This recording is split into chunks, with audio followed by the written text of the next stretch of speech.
বহুদিন ধরে বহু ক্রুশ দূরে, বহু ব্যয় করি বহু দেশ ঘুরে, দেখিতে গিয়াছি পর্বতমালা, দেখিতে গিয়াছি সিন্ধু।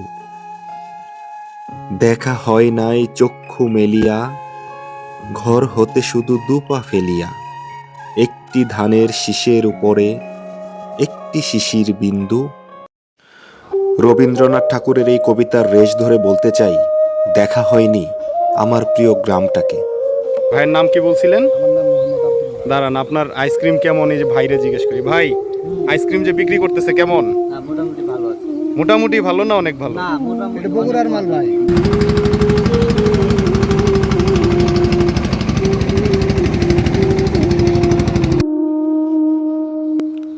উঠে পড়লাম ট্রলারে।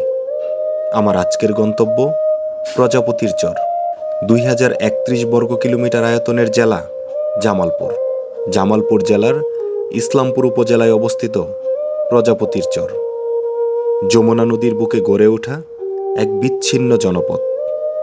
নাগরিক সুবিধা বঞ্চিত এই জনপদের মানুষের গল্প আমার আজকের ভিডিও জুড়ে আপনারা দেখতে পাবেন।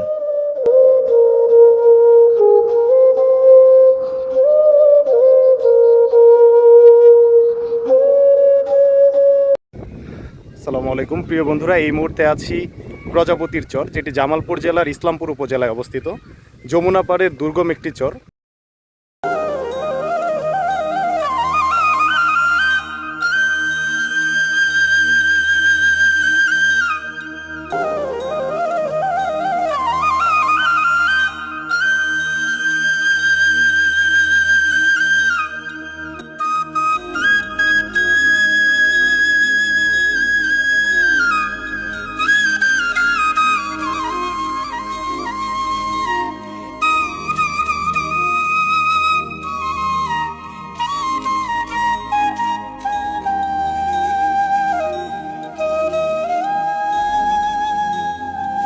এই জীর্ণশীর্ণ ঘরটি হল গ্রামের মসজিদ।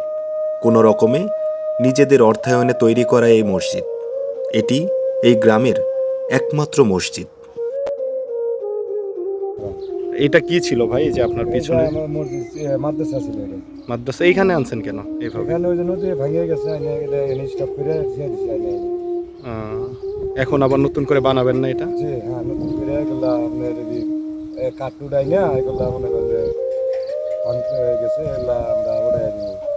আচ্ছা, এই যে প্রতি বছর এইভাবে নদী ভাঙতেছে, জি, আপনাদের জীবনটা তো অনেক কষ্টের মধ্য দিয়ে কষ্ট যাইতেছে। বলতে মনে করেন যে কোনো দিন এইভাবে মনে করেন যে আমরা কোহানে থাকি, কোহানে কি খাই না খাই, এভাবে মনে করেন যাইছে এই যে। জুলহাস ভাইয়ের মুখে শুনছিলাম মাদ্রাসার করুণ পরিণতির কথা। গত বছর নদী ভাঙনের কবলে পড়ে মাদ্রাসাটি ভেঙে গেছে। কিছু অংশ তারা উদ্ধার করতে পারলেও অর্থের অভাবে এখন পর্যন্ত পুনর্নির্মাণ করতে পারেনি।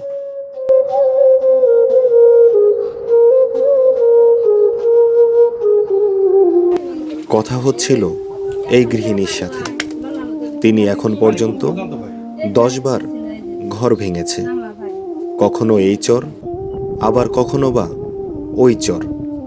নদী ভাঙতে ভাঙতে এবারও তার ঘরের খুব কাছে চলে আসছে। তার ঘর সহ আরও কয়েকটি পরিবার হুমকির মুখে। তারা কেউ জানে না এবার কোন চরে বাসা বাঁধবে।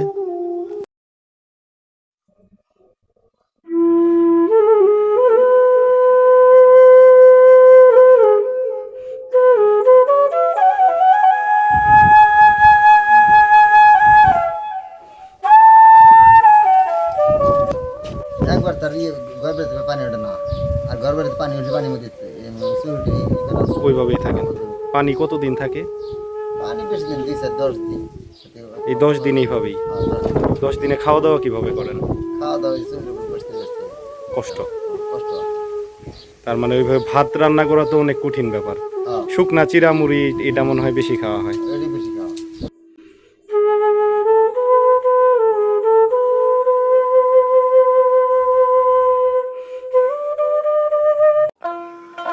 পরিশ্রমী এই মানুষগুলো হারতে জানে না। নানা প্রতিকূলতার সাথে যুদ্ধ করে তারা বছরের পর বছর এভাবেই টিকে আছে।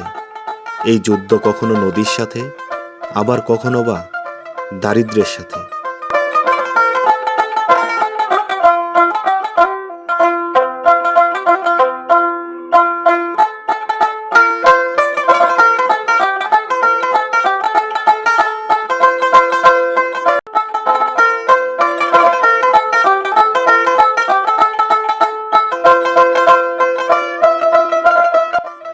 দূর থেকে লক্ষ্য করলাম ওখানে কিছু একটা হচ্ছে।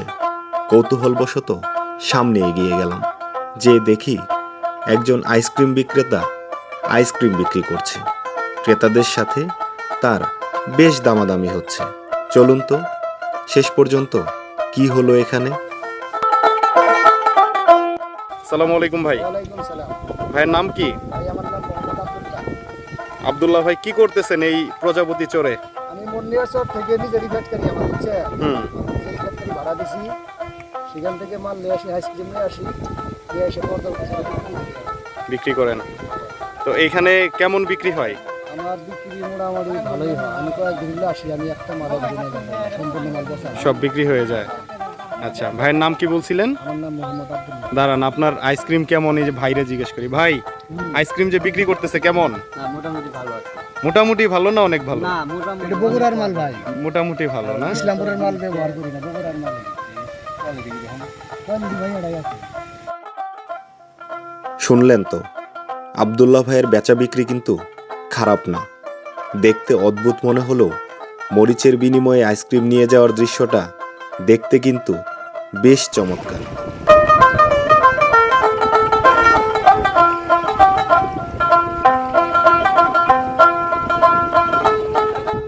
আরেকটু হলেই নৌকা মিস করবো। তো ওই সে 1 কিলোমিটার দূর থেকে দৌড়াই আসতেছি। অবশেষে নৌকা ধরতে পেরেছি। নৌকা মিস করলে দুর্গম এই চর থেকে ফেরাটা অনেকটাই অসম্ভবের মতো। প্রিয় বন্ধুরা, দেখা হবে নতুন কোনো পর্বে। সে পর্যন্ত সকলে ভালো থাকবেন, সুস্থ থাকবেন। আল্লাহ হাফেজ।